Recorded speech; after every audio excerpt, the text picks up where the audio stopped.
ನಮಸ್ಕಾರ ಸ್ನೇಹಿತರೆ, ನಾನು ನಿಮ್ಮ ಮಹಿವೀರ್. ಪ್ರಧಾನಮಂತ್ರಿ ಶ್ರೀ ನರೇಂದ್ರ ಮೋದಿಯವರ ಜುಲೈ 26, 2026 ನಡೆಸಿಕೊಟ್ಟ ಮನ್ ಕಿ ಬಾತ್ 136ನೇ ಸಂಚಿಕೆಯ ಪ್ರಮುಖ ಮುಖ್ಯಾಂಶಗಳಿಗೆ ಸ್ವಾಗತ. ಇಂದಿನ ಸಂಚಿಕೆಯು ದೇಶದ ರಕ್ಷಣೆ, ಸಾಧನೆಗಳು ಮತ್ತು ನಮ್ಮ ಯುವಕರ ಅದ್ಭುತ ಪ್ರತಿಭೆಯ ಕಥೆಗಳಿಂದ ಕೂಡಿದೆ. ವಿಡಿಯೋವನ್ನು ಕೊನೆವರೆಗೂ ನೋಡಿ.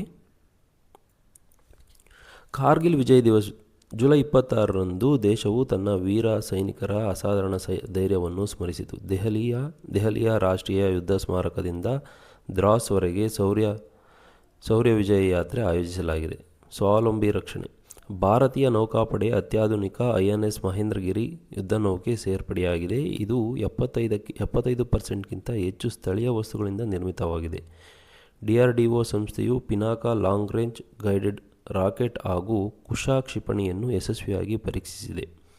ಇಂಡೋನೇಷ್ಯಾದ ಜೊತೆ ಬ್ರಹ್ಮೋಸ್ ಮತ್ತು ಅಸ್ತ್ರ ಕ್ಷಿಪಣಿಗಳ ಒಪ್ಪಂದವೂ ಏರ್ಪಟ್ಟಿದೆ.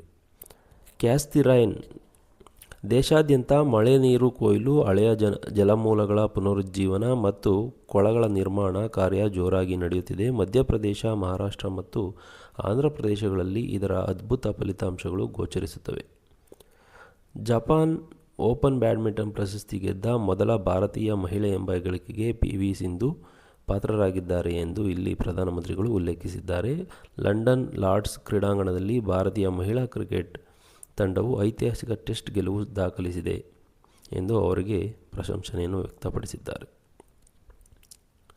ಇನ್ನು ಬಾಹ್ಯಾಕಾಶ ಸಾಧನೆಗೆ ಬಂದರೆ, ಖಾಸಗಿ ವಲಯದಿಂದ ಅಭಿವೃದ್ಧಿಪಡಿಸಲ್ಪಟ್ಟ ಭಾರತದ ಮೊದಲ ರಾಕೆಟ್ ವಿಕ್ರಮ್ 1 ಯಶಸ್ವಿಯಾಗಿ ಉಡಾವಣೆಗೊಂಡಿದೆ.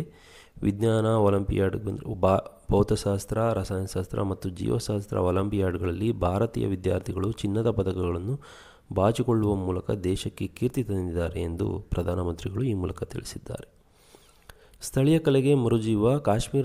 ಕಾಶ್ಮೀರದ ಪರಿಸರ ಸ್ನೇಹಿ ಸಾಂಪ್ರದಾಯಿಕ ಒಗು ಚಾಪೆಯನ್ನು ಪುನರುಜ್ಜೀವನಗೊಳಿಸಲು ಗುಲಾಂ ಹುಸೇನ್ ಮತ್ತು ಅವರ ಮಗಳು ನಡೆಸುತ್ತಿರುವ ಶ್ರಮ ಶ್ಲಾಘನೀಯ ಎಂದು ಪ್ರಶಂಸನೆ ವ್ಯಕ್ತಪಡಿಸಿದ್ದಾರೆ. ತಾಯಿಯ ಹೆಸರಿನಲ್ಲಿ ಒಂದು ವೃಕ್ಷ ಅಭಿಯಾನದಡಿ ಅಹಮದಾಬಾದ್ನಲ್ಲಿ 1 ಗಂಟೆಯಲ್ಲಿ 3.5 ಲಕ್ಷಕ್ಕೂ ಹೆಚ್ಚು ಸಸಿಗಳನ್ನು ನೆಟ್ಟು ಗಿನ್ನಿಸ್ ದಾಖಲೆ ಮಾಡಲಾಗಿದೆ. ಬಿಹಾರದಲ್ಲಿ ಪ್ಲಾಸ್ಟಿಕ್ ತ್ಯಾಜ್ಯದಿಂದ ಬೆಂಚುಗಳನ್ನು ತಯಾರಿಸುವ ವೇಸ್ಟ್ ಟು ವೆಲ್ತ್ ಅಭಿಯಾನ ನಡೆಯುತ್ತಿದೆ. ರಾಷ್ಟ್ರೀಯ ಕೈಮಗ್ಗ ದಿನ ಹಾಗೂ ಖಾದಿ ದಿನದಂದು ಕೈಮಗ್ಗ ಉತ್ಪನ್ನಗಳು ಮತ್ತು ಖಾದಿಯ ಮಾರಾಟವು ಕಳೆದ 12 ವರ್ಷಗಳಲ್ಲಿ 6 ಪಟ್ಟು ಹೆಚ್ಚಾಗಿ 8,000 ಕೋಟಿ ರೂಪಾಯಿ ತಲುಪಿದೆ ಎಂದು ಈ ಮೂಲಕ ತಿಳಿಸಿದ್ದಾರೆ.